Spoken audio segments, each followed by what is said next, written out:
von alle Lageinformationen. Trotz Dingo, voller Empfang, Ende. 5:30 in the morning, and after a fierce dust storm in the night, soldiers are repairing their foxholes.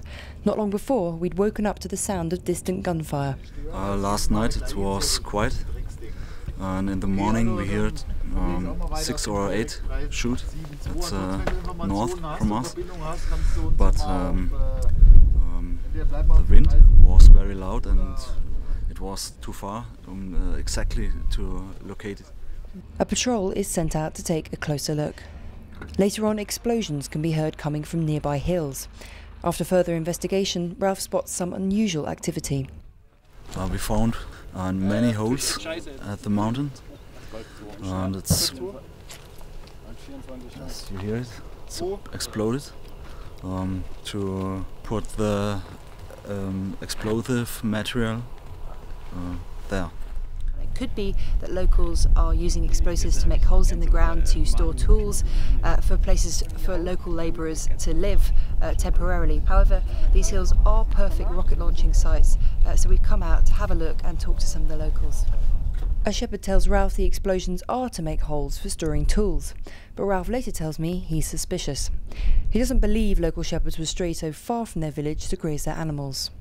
They come 5 or 6 kilometers here with the animals. It's why? It's possible for the animals another place. It seems Ralf could have good reason to be wary, as reports come from HQ that there are suspected insurgents in the nearby hamlet. A patrol is planned for the following night to investigate. We're just waiting for night to fall before we go on our final foot patrol, a longer one this time. It'll take maybe 3, maybe 4 hours under cover of darkness. All day we've been seeing lorries travelling through, back and forth the mountains. We've seen about 30, but there are probably more. Now we want to find out what they're carrying. We're going to go back up to the observation point where we talked to the shepherds yesterday and see what we can see. A remote-controlled spy plane is prepped to do a preliminary check before we head out with a sniper squad. The troops have heard reports that teachers here are being intimidated by the Taliban, and it's believed a number of insurgents are hiding in the nearby village. The people there say Taliban come by motorcycle and say girls don't go to school and close the school. Yes, we go there and we look. But just before the soldiers leave camp, there's a distinct sound of Kalashnikov fire nearby. Snipers are sent out to identify who's shooting, but even with night vision, it's hard to see. The order is given to fire illumination rockets, both to aid the sniper's vision and as a show of force.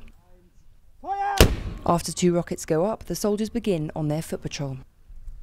From camp, it takes the patrol over an hour to cover just 2 kilometres, as they have to move by foot and slowly due to the bad state of the roads. They can't afford for their vehicles to run into problems. You have no chance to support with cars or with other troops from this side, and that's why we observe the near maximum 2 kilometers from the end of the plateau. Satisfied everything is calm, the patrol heads back. In the morning, Ralf takes time to reflect on the changing nature of the enemy he faces. The tactics change every day.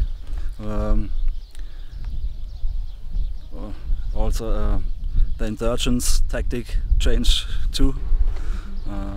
The insurgents' tactic, it's professioneller. It's not the farmer with Kalashnikov. No, it's more dangerous.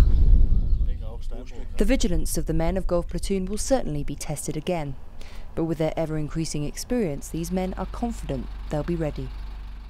This is Ruth Owen for the NATO channel.